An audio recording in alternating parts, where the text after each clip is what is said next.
হ্যাঁ হ্যাঁ, আপনি আমার রুমে আসুন তো। স্যার ফাইলটা একটু সই করে দিন না। আরে কি ফাইলে সাইন করব? তোমাকে দেখে তো আমার কলমই চলে না।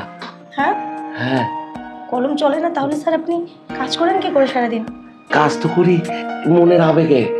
তোমারে দেখলে আমার সমস্ত শরীর নিষ্পিস হয়ে যায়। স্যার কি যে বলেন না। এই যে মানে যে আপেল তুমি নিয়ে আইছো, এই আপেল তো আমার খাইতে মন চাইতেছে। কোথায় আপেল স্যার? আপেল তুমি বুঝবে না, আমি দেখছি আপেল।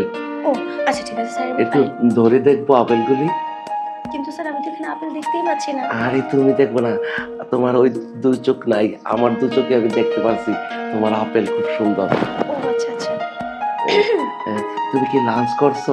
না স্যার এখনো করিনি। হ্যাঁ, তোমাকে না আমি বলছি তুমি আমার সাথে লাঞ্চ করবা, আর সব সময় আমাকে লাঞ্চ করে দিয়ে তুমি আমার সাথে একসাথে বসে খাবা। শোনো, তোমার যদি ফিগারটা ঠিক রাখতে হয় তাহলে সবসময় আমার সাথে একসাথে ডিন করবা, খাবা। আমি তোমার পাশে সবসময় আছি। তুমি হ্যাঁ যদি স্যার। চাও তোমার সাথে আজকে অনেক দূরে চলে যেতে পারি, তুমি একটু সুযোগ দিবে আমাকে? কেন স্যার, আমি কি ভুল কিছু করেছি? আরে পাগল, তুমি তো ভুল করো নাই কা, ভুল আমি করছি। তোমার এই যৌবন, এই রূপ দেখে আমি পাগল হয়ে যাই। কি যে বলেন না স্যার। হ্যাঁ, আমার পার্সোনাল সেক্রেটারি আর কেউ আছে? তুমি তো আছো। তুমি সবসময় আমার বাসায় আসো, পাশে থাকবা, পাশে একসাথে থাকবো আমরা। তুমি কিছু বলছো না কেন? না মানে কি বলবো সেটাই ভাবছিলাম স্যার। আসলে এখন একটু ফাইলটা সাইন করে দিন, নইলে আবার আপনার ওই যে। এখন আর কোনো কাগজে আমি সাইন করব না, এখন তোমাকে আমি সাইন করব। কি যে বলেন না স্যার, কিন্তু ওই যে আপনার পিয়ন যদি চলে আসে এই মুহূর্তে চেম্বারে। ও আসলে করেন্ট বিল দিয়ে আসবে। চলো। হ্যাঁ এখন হ্যাঁ চলো। আমরা বরং এই অফিসের ভিতর কিছু না করে আমরা বাইরে যাই। কেন? ড্রয়িং এ গিয়ে বসি। আমরা সবসময় তো অফিসই করি। না আজকে আমার কাছে কিরকম যেন মনে হচ্ছে। আর কিছু হবে না, চলো। আচ্ছা যাই হোক, এত করে যখন বলছেন। আসো।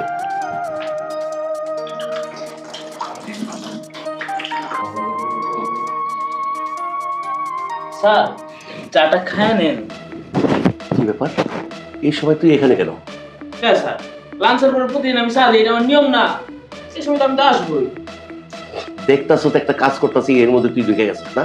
কে আপনি এখন কাজ করবেন কে? হ্যাঁ, আপনি লাঞ্চের এই কাজটা করতে পারেন নাই, আর 10 জন লাগে এই কাজটা করতে। যা তুই এখন বাইরে। ভাই রুমু মানে তুই খাই থাকবি নেই? আমি আগে আইসি, বলছিলাম আপনি চা খান, আমি দিকে দেখি সমস্যা কি। স্যার, আমি আপনাকে আগেই বলছিলাম যে কখন না কখন আপনার পিয়নটা চলে আসতে পারে, ঠিক সেটাই হলো, যেটা ভয় পাচ্ছিলাম ওটাই হলো।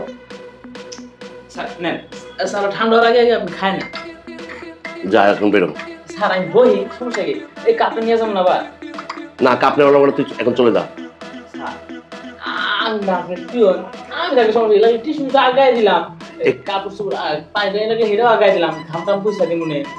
ছি, এখানে আমি ম্যাডামের সাথে কথা বলতেছি আর তুই এর মধ্যে ঢুকে গেছিস, আবার বলো তুই বসে থাকবি না? একটু কথা হলো। আপনি আবার আমার এত বোধাই মনে করেন না যে ম্যাডাম শুয়ে সেরে আপনি কথা বলবেন। স্যার আপনি যে কথা বলতে চাইতেছেন এইরকম কথাবার্তা আমি আমার অনেক বন্ধু বান্ধবের সাথে বলছি স্যার। শোন, এটা আমার পার্সোনাল একান্ত ব্যাপার, তুই এখানে থাকবি কেন? স্যার এটা যেমন আপনার পার্সোনাল একান্ত ব্যাপার, আমি ওই ব্যাপারটা নিয়ে তেমন কোনো ভাগ করলাম না। ওই আমার 2-4 জন পার্সোনাল লোক আছে, তারা স্যার এই ব্যাপারে কেউ জানবোই না। ওই যেমন ধরেন দুলাল সাহেব আছে, সাগর সাহেব আছে, সুমন সাহেব আছে, আর কি ও রফিক সাহেব আছে, সেলিম সাহেব আছে। আচ্ছা, এখন বাকি থাকলো কি? স্যার ওই আর 2-1 জন বাকি আছে, ওই তাগুলো তেমন তেমন একটা পার্সোনাল সম্পর্ক নাই যে আমি আপনার পার্সোনাল কথাকে আমি হ্যাঁ করে কম। তাইলে এখন তুই কি চাস? স্যার আমি ওই পার্সোনাল কাজটাই চাই। পার্সোনাল কাজটা এটা খারাপ দেখা যায়, এই পার্সোনাল কাজটা তোর দ্বারা হয় না। ও আমার দ্বারা সম্ভব না? আচ্ছা স্যার ঠিক আছে, নাই দিলেন, ওই যে আমি বেশি কিছু করবো না, ওই আমার পার্সোনাল 2-1 জন যারা আছে ওই হ্যাগর কাছে যাই খালি এই ঘটনাটা কম, আর তেমন কাউকে কিছু কমু না। এই খারাপ, আবার কি হলো স্যার? তোর পার্সোনাল লোকের কাছে বলে দিবি? ওই যে পার্সোনাল কথা তো পার্সোনাল লোক ছাড়া তো আর বলা যায় না, তাই আর। মহা মুশকিলে পড়ছি তো। আচ্ছা ঠিক আছে, তুই তোর কেসিন রুমে যা, আমি ম্যাডামের পাঠাই দিচ্ছি। আচ্ছা স্যার ঠিক আছে। কিন্তু সাবধান, কারো কাছে বলতে পারবি না। না না স্যার, কখনোই না। আর হন, দরজা খোলা রাখবি না, আমার মতন ভুল করবি না, না দরজা স্যার, সিটকিটা লাগাই দিবি, বুঝছস? আমি আবার আপনার মতন এত ভোদাই না, আমি যা করি একবার পারফেক্ট ভাবেই করি। আচ্ছা ঠিক আছে, এলো এই কাপটা নিয়ে যা। জি স্যার। স্যার খাই নিলে ভালোই তো না। না এখন আর খাবো না। গেলো গেলো, তাড়াতাড়ি এসো, হ্যাঁ?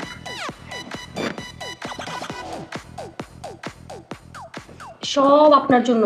আমি সেই শুরুতেই বলছিলাম যে স্যার অফিসের ভিতরে আজকে কোনো কিছু করবো না, আমার কাছে কেমন যেন মনে হচ্ছে, ঠিক আরে- সেটাই হলো। আর আমি তো বুঝতে পারিনি খা, হুট করে যে পিউনটা ঢুকে যাবে, আপনি জানেন না ও যে আপনাকে চা দিতে আসে। বুঝতে পারিনি খা।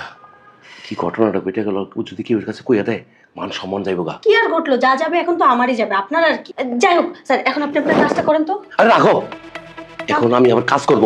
শোনো, তুমি যদি ওর আগে গিয়া ওর ওখানে থাকতে পারো, তাহলে ও আর কার কাছে বলবো না, তুমি তাড়াতাড়ি অফিসের রুমে চলে যাও। হ্যাঁ বুঝতে পারছি, অফিসের সবাইকে তো বলে দেওয়ার কথা বলছে, কি আর করার, এখন যা করে আমাকেই করতে হবে। কি বিপদে পড়ে গেলাম রে, আমার আজকে এই ভুলটা কেমন হইলো? আমি সব সময় তো কাজ করি দরজা বন্ধ কইরা, আর ওর এই দোষ দিন কেমনে? ও তো নিয়ম মতো আমার চাটা দিয়া যায়। কি ভুলটা করলাম, ওকে আবার কেউ পার্সোনাল ভাবে কইয়া দেয়নি, মানুষ থাকবো না তো, টেনশনে পড়ে গেলাম। যাই ওরে রে ম্যাডাম রে দিয়ে ম্যানেজ করি গা, ওরা যদি ম্যানেজ করতে পারি তাহলে রাস্তা ক্লিয়ার। যাই।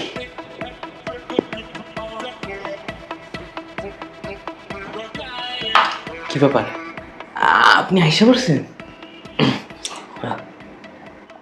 এত সময় লাগে আসতে? তা আসছেন, দাঁড়ায় রয়েছেন কেন? না, এখানে তো সোফা রাখা আছে আমার জন্য, শুয়ে পড়বো। ও আসলে আমার তো আর সারের মতন তো ব্যবস্থা নাই, ওই তুষুক মুসুক নিয়ে তো আর আমি এই জায়গায় রাখি না। তো এই জায়গায় মনে করেন হালকা একটু সামান্য কষ্ট হইব, ফ্লোর তো মাটিতে একটু শুয়ে তারপর করতে হইব। খুব আশকারা পেয়ে গেছে, মানে একটু কিছু সুযোগ পাইলে এরকম পিয়ন টাইপের ছোট লোকগুলো এরকম সুযোগ নেওয়ার চেষ্টা করে। যাই হোক, এখন যে দরকারে আসছি সেটা তাড়াতাড়ি শেষ করে আমি চলে যাবো। না, আপনি আমার অপমান করছেন। হ্যাঁ, আমার ছোট লোক কইছেন? না, ছোট আপনি লোক কইছেন? কোটিপতি।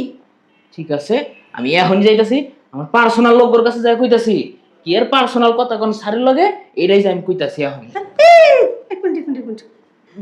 আরে এটা তো মজা করলাম, মজা, আমি মন পরীক্ষা করতেছিলাম। আসলে ওইভাবে বললে বোঝা যায় যে তোমার কি রাগ আছে কিনা, পুরুষ মানুষ কিনা। এখন দেখলাম না, পুরুষ মানুষ আসল পুরুষ না? একদম 56 ইঞ্চি, 56তে? মানে বুকের ছাতি ও 56। আমিও তো কই 8 ইঞ্চি ছিলে অনেক টানা বানার মধ্যে আছে, তাহলে 56 যদি যায় এত দূর পর্যন্ত লোড কেউ নিতে পারবো? বাবা, 8 ইঞ্চি এইটুকুনি একটা মানুষ। দেখেন, ছোট মানুষের ঝাল বেশি, এইটার মধ্যে কোনো কিন্তু সন্দেহ নাই, ঠিক আছে? আচ্ছা, এখন এত কথা জানি না, এখন বিষয়টা হলো সবসময় তো শুয়ে বসে এগুলো স্টাইলই করা হলো, আজকে না হয় একটু দাঁড়িয়েই হয়ে যাক, আনকমন। আনকমন ভাবে? ঠিক আছে। ঝাঁঝালো কি যেন বের হয়েছে। আরে কি জানি তো রান্না করছি তো ওইটারই গ্যাস। আচ্ছা থাক, আপনি যেহেতু ইউনিক স্টাইল চাইতেছেন, এই যে দেখেন এই পিয়নের হাতে কত যে ইউনিক স্টাইল আছে, এই পিয়ন যে কত ইউনিক স্টাইলে খেলা খেলতে পারে আপনার কাছে দেখাইতেছে। শুধু না মানে এই যে নিচের থেকে পাউডার উসাই তুলেন তো। না না, ওরকম নয়, তাইলে আমাকে নিচ থেকে কিস করতে করতে, আদর করতে করতে উপরে উঠতে হবে। নিচ থেকে আদর করতে করতে উপরে উঠতে হইব? হ্যাঁ, নিচ থেকে কিস। ও, নিচ থেকে কিস। আচ্ছা, আপনি আবদার করছেন, ওই আবদার আমি পূরণ না করে পারবো। ঠিক আছে, নিচের থেকেই তাহলে শুরু করলাম। এই যে এই যে শুরু করলাম। হ্যাঁ, আরে পিয়ন সাহেব, আপনি তো খুব ভালো আদর করতে পারেন। ভালো লাগছে আপনার? অনেক ভালো লাগছে। তাহলে এখন আসল কাজটা শুরু করি। হ্যাঁ, তাহলে আর দেরি কেন? তাহলে শুয়ে পড়েন। না, আমি তো বললাম আজ দাঁড়িয়ে হবে। দাঁড়িয়ে? আচ্ছা তাহলে না, পাউডার ওভাবে নয়, এভাবে। এভাবে হুম। আসেন।